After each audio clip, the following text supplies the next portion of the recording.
สบายดีแม่เท้า ไปดิ เป็นไดมานอยู่บ่ เชื่อพอได้กินด้วย มาแต่เสาคุณบ่นี่ มาแต่เช้าได้ ปลาข้างนี่เห็ดฮักกะเห็ดมื้อนี้บ่หรือแต่วานนี่ อันต้นนี้เฮ็ดร้านนี้ต้นนั้นเฮ็ดมือนี้ต้นหน้าบุกเฮ็ดมือนี้ช่อง วานนี่ก็ได้ซ่อน วันนี้ก็ได้เชิญ ขออนุญาตเบิ่งนี่ได้ไหมเอาร้ายปานใดได้ร้ายปานใดเลยเออ เอามี2ถุงบ่นี่โอ้ว้าถุงน่ะจนสิเต็มเลยผู้เดียวบ่ บ่ต้นได้ฮะชามคนมัน โอ้ นี่นะ สาม เออ บ่ปั้นขายหรือแบ่งขายนะบ่แม่เฒ่า ต้นไร่จะพูดผู้หน้าหัวหน้า ทำถ้วยหน่อยหนึงนี่นะพอได้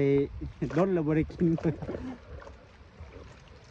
ยังไม่ทันได้ โอ้ ปั้นจ้ะ เป็นตะม่วนนำเด้อบรรยากาศอยู่เซละนองนี่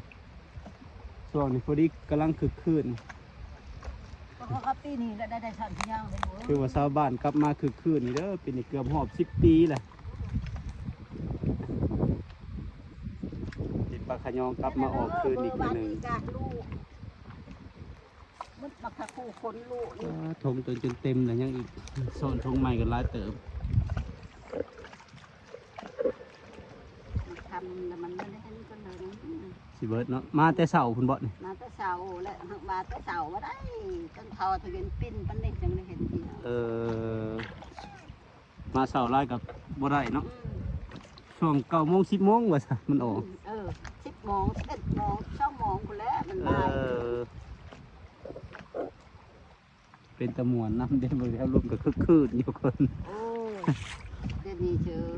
อย่างทำนี้ตะกี้สิจนว่าโทมันนำโทมันในเลย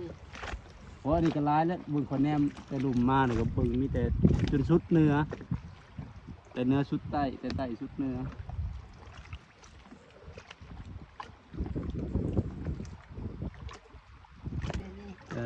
โอ้น้ำแม่โอ้เป็นบังแล้วเนาะ อื่นอีกฮะ